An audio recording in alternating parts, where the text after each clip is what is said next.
Good afternoon, viewers. This is Dr. Mona Sahay, Associate Professor at IPM Ghaziabad. Herein I will be presenting a video lecture on motivation, Herzberg's theory. In my last lecture, I had presented hierarchy theory by Maslow's, which I had explained in my last lecture about the 5 levels of hierarchy in Maslow's theory. So today I will be moving on to Herzberg's theory. Now this is also considered to be a classical theory of motivation. Herein we are talking of 2 factors. Now you would have heard about hygiene factors and motivating factors that are also known as motivators. So Herzberg has basically spoken about 2 factors that are hygiene factors and motivators. Let's see what are these. Now intrinsic factors that are related to job satisfaction. And we are also talking of extrinsic factors that are associated with dissatisfaction. Now, when we talk of hygiene factors, these include factors like company policy and administration, and of course, supervision and salary too. And when these factors are adequate, people will not be dissatisfied. Now, herein what I have to explain, which is very important here, are 2 factors, again 2 terms, that is satisfaction and dissatisfaction. When we talk of the traditional concept, the opposite of satisfaction is dissatisfaction. But when we talk of Herzberg's concept, the opposite of satisfaction is no satisfaction, and the opposite of dissatisfaction is no dissatisfaction. So, when you are talking of hygiene factors, the presence of hygiene factors means that there is no dissatisfaction. And when you withdraw hygiene factors, it means that employees will be dissatisfied. We can take the example, a very basic example of salary. So when salary is withdrawn from employees, naturally they will be dissatisfied. And when salary is given to employees, there will be no dissatisfaction. But this does not mean that they will be motivated, because according to Herzberg, this is entirely different term. Wherein when you provide motivators to employees, then they will be motivated, that is satisfied. For example, their challenging job, the nature of work, recognition, these are intrinsic factors which will provide what? Satisfaction to employees. And when these factors are removed, these employees are not satisfied. But this does not mean that they are dissatisfied. So this is very important to understand 2 terms. One is satisfaction, the opposite of satisfaction is no satisfaction, and one is dissatisfaction, the opposite of dissatisfaction is no dissatisfaction, which does not go well according to the dictionary, you can say, because in dictionary when you see the term satisfaction, the opposite will be dissatisfaction. But that's not the case with Herzberg. Next slide. So here the same thing is explained here. So when we are talking of hygiene factors, we are also talking of extrinsic factors that are very basic factors like salary. Hygiene factors include salary, job security, working conditions, organizational policies, and technical quality of supervision. Although these factors do not motivate employees, this is to be noted, these factors do not motivate employees. They are needed just to maintain the employees, just to maintain the presence of employees, so that they are not dissatisfied and they don't go away. So these hygiene factors do not motivate employees. They can cause dissatisfaction if they are missing. So when we withdraw these factors like salary or the basic working conditions, for example, the basic lighting that might be needed for craftsmen, if you don't provide that, maybe they will just leave the organization and they will be missing from the organization. But only providing lightings does not mean that they are motivated. Only providing ventilation does not mean that they are motivated. This only means that they will not go away from the workplace because the hygiene factors are present. So something as simple as adding music to the office place or implementing a no smoking policy can make people less dissatisfied with these aspects of their work.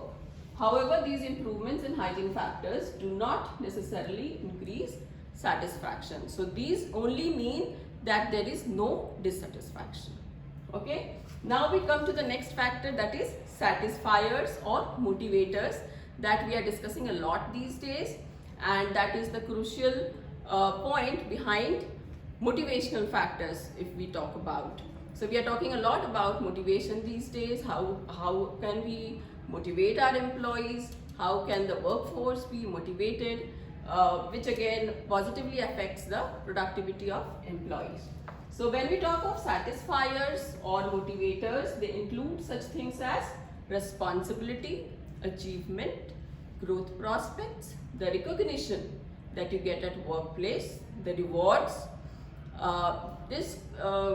One example could be your overseas assignment, okay, a trip to some foreign country with your family, and recognition in many ways.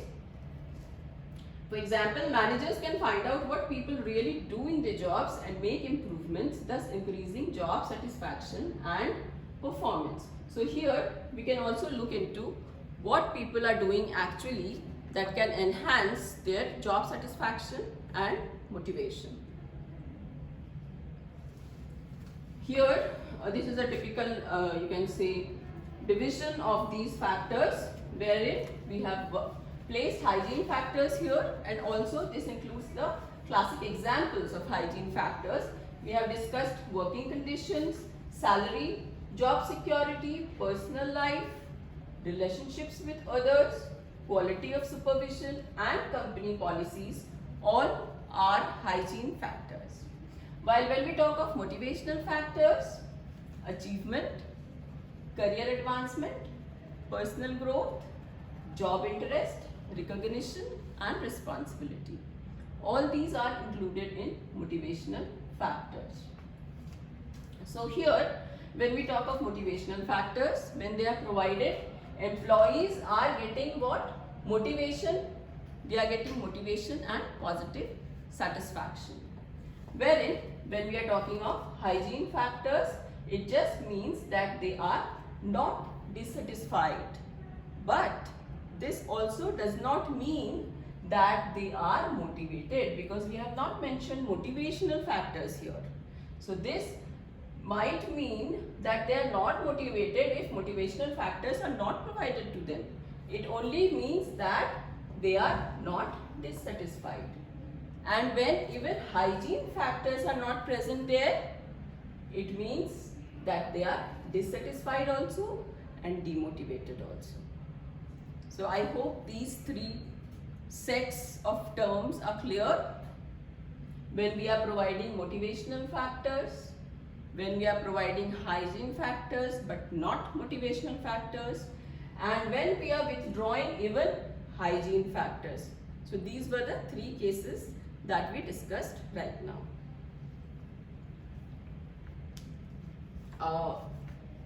Now we can move on to the next theory, that is McClelland's theory of needs. I'll just introduce this theory in short. So here we are talking of three kinds of needs. When we talk about McClelland, McClelland has spoken basically about three kinds of needs, which are needs for achievement, needs for power, and needs for affiliation. So these are the three kinds of needs that McClelland has talked about. Now naturally, when we talk of achievement, this means the inner drive to excel, to succeed, to achieve what we always wanted to achieve, like could be money, could be power, could be a good position. These are some examples of need for achievement. Now when we talk of need for power, what is this need? The need to make others behave the way you want them to do. So power is what? Power means that you want the other person to behave the way you want them to, without allowing much of autonomy to those people. So there is a sense of control when we talk of power. When we say that the need for power for a person is very high, it means that the person wants to control others.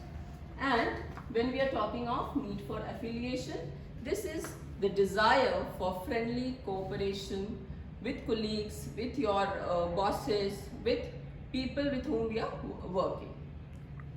So these are the basic 3 needs that McClelland has spoken about. I'll deal with these in detail in my next video. Thank you for watching and thank you for being so patient.